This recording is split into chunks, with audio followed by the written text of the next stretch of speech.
Hallelujah.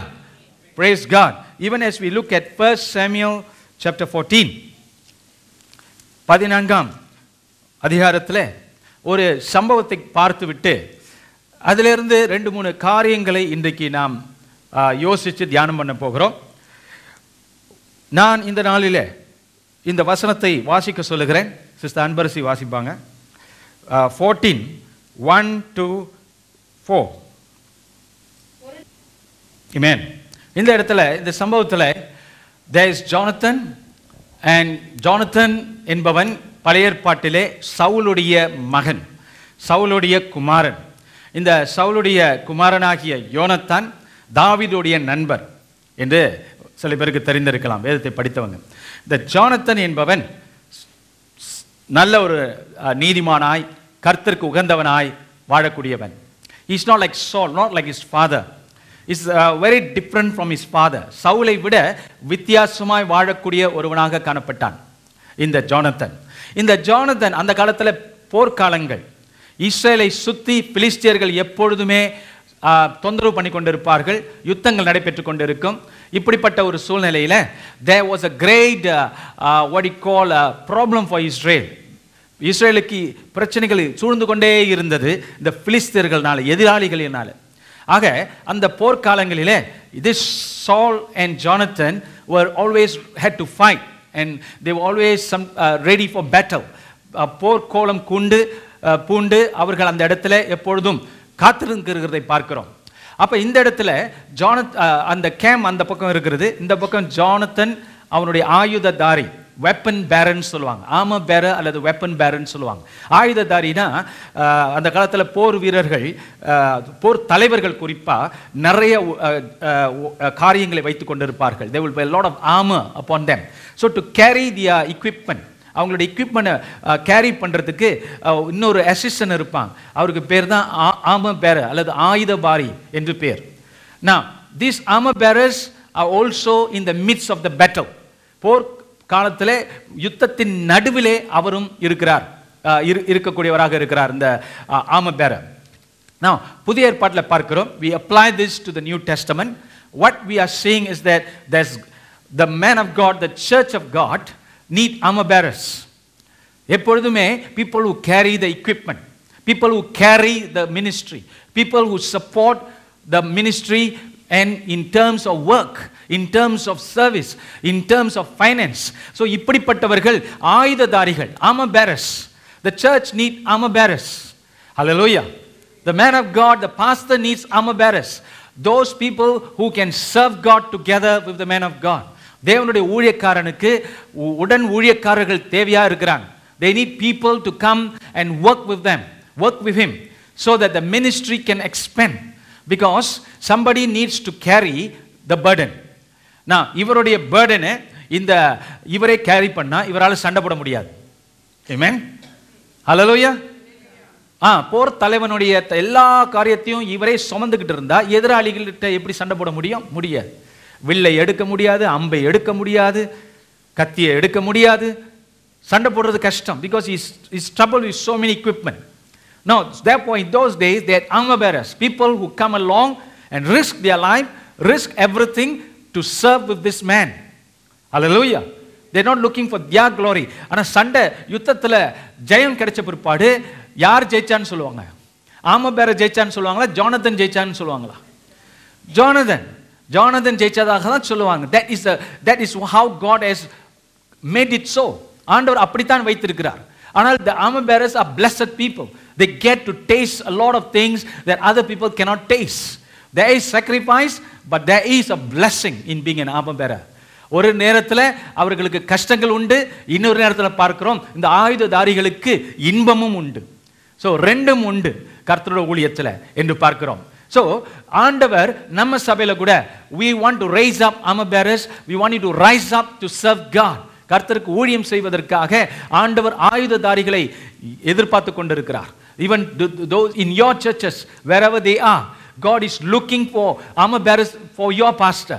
உன்னுடைய ஊழியக்காரர்களுக்காக, உன்னுடைய பாஸ்டர்மார்களுக்காக கர்த்தர் ஆயுததாரிகளை எதிர்பார்க்கிறார் சபையில. அவர்கள் என்ன செய்கிறார்கள்? ஊழியக்காரனுக்கு தொண்டு செய்கிறார்கள், உதவி செய்கிறார்கள், பல ஊழியத்தின் காரியத்தில் உதவி செய்கிறார்கள். இது ஊழியத்துக்கு பிரயோஜனமா இருக்கிறது, யுத்தத்துக்கு பிரயோஜனமா இருக்கிறது. So we need weapon bearers. We need people who can come along with the leadership and say, Pastor, what can I do?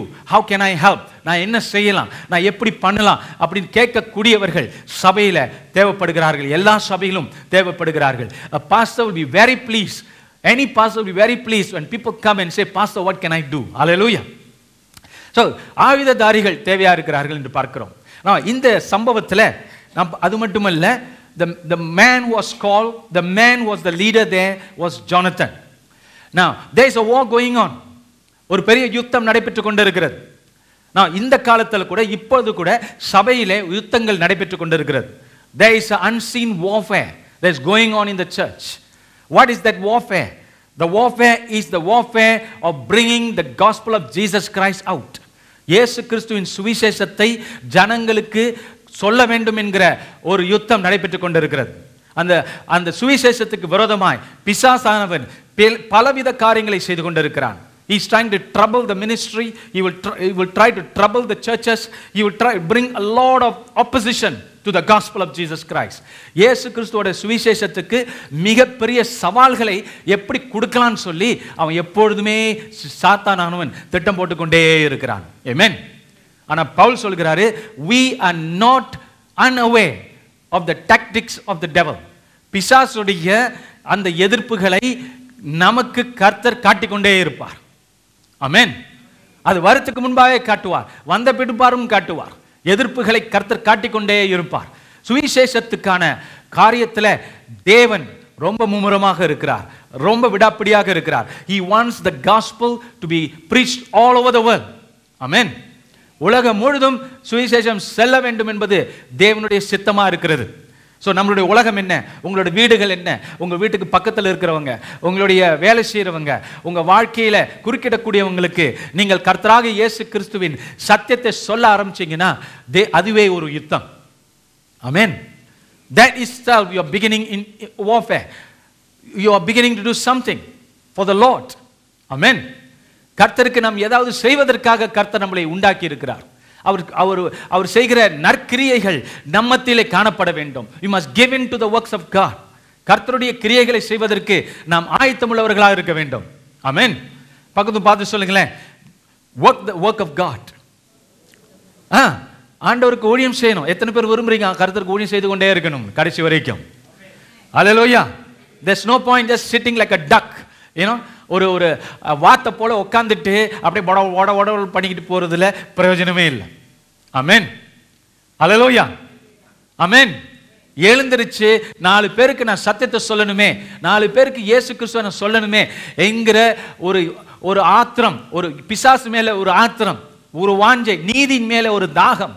கர்த்தராக இயேசு கிறிஸ்து என்ன ரட்சித்தாரே அது போல மற்றவங்களும் ரட்சிக்க வேண்டும் என்கிற அந்த உன்னதமான அந்த நோக்கம். ஹல்லேலூயா. அது நமக்கு என்ன செய்யும்? நம்மை சரியான பாதையில் கொண்டு போய் நிறுத்தி தக்க நேரத்தில் கர்த்தர் ஞானத்தை தந்து பல காரியங்களை செய்வார். அப்படிப்பட்ட ஒரு சம்பவத்தை தான் பார்க்க போறோம் வெகு சீக்கிரத்தில். ஆமென். ஹல்லேலூயா. ஆயுததாரிகள் தேவையா இருக்கிறார்கள். Weapon bearers. ஹல்லேலூயா. நீங்க பெண்ணா இருக்கலாம், நான் பெண்ணா இருந்துக்கிட்டு என்ன செய்ய முடியும் நீங்க நினைக்கலாம். அப்படியே இல்லை, பெண்களும் ஆயுததாரிகள் புதிய ஏற்பாட்டில். ஆமென். You can do serve God. You can do something for Jesus. You can kneel down and pray. Hallelujah. You see the church. We see the churches. We want the church to be more and more full of people. Sit down and pray every day. Hallelujah. You are an armor bearer. Amen. பக்கத்து பார்த்து சொல்லுங்க, நீ ஒரு ஆயுததாரி.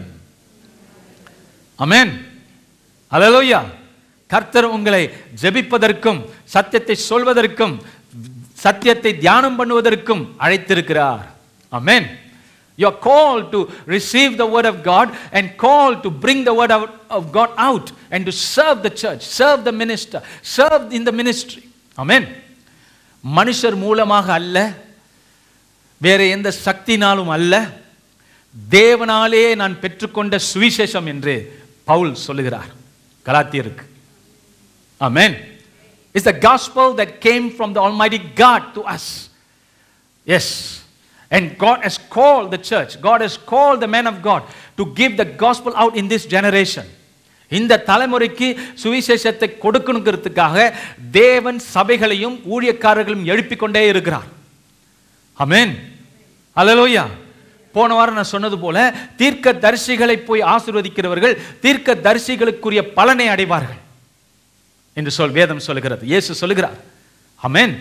தீர்க்க தரிசிகளை ஆசீர்வதிக்கிறவர்கள் தீர்க்க தரிசிகளுக்குரிய பலனை அடைவார்கள். ஆமென். ஜோனதனுக்கு help பண்ணதுனால இந்த ஆயுததாரிக்கு அவனுடைய சம்பவங்கள் அவனுடைய காரியங்கள் வேதத்தில் எழுதப்பட்டிருக்கிறது. அவனுக்கு ஒரு பங்கு ஆண்டவர் கொடுக்கிறார். ஆமென். உங்களுக்கும் ஒரு பங்கு கொடுக்கிறார். பவுல் பிலிப்பியர் எழுதின நிருபத்தில் சொல்லுகிறார், நான் சேவை செய்கிற சுவிசேஷத்திலே நீங்களும் பங்குள்ளவர்கள். ஆமென். Yes, you are a partner in the gospel of Jesus Christ. Hallelujah. You are a partner. Amen. When you give your money to the Lord for the work of God, when you serve the Lord every day, when you pray for the church, you are taking part in the ministry of the church. You win souls, you bring people here, you counsel, you do all kind of things in the church. You are a weapon bearer. Amen.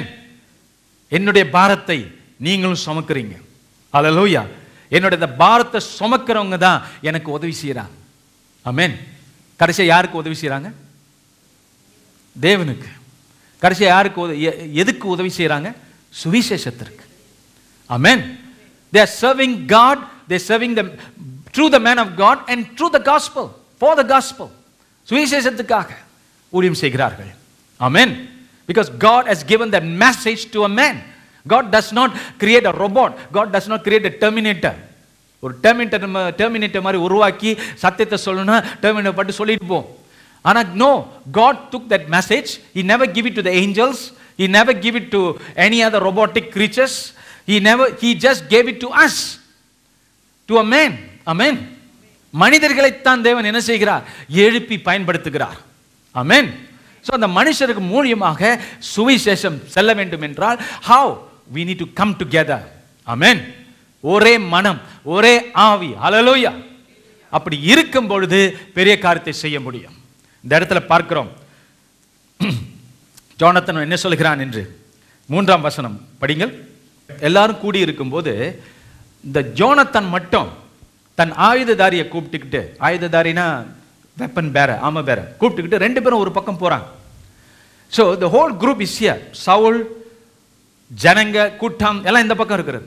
இந்த பக்கம் Jonathan and who is going with him is all the weapon bearer. ரெண்டே பேர் தான்.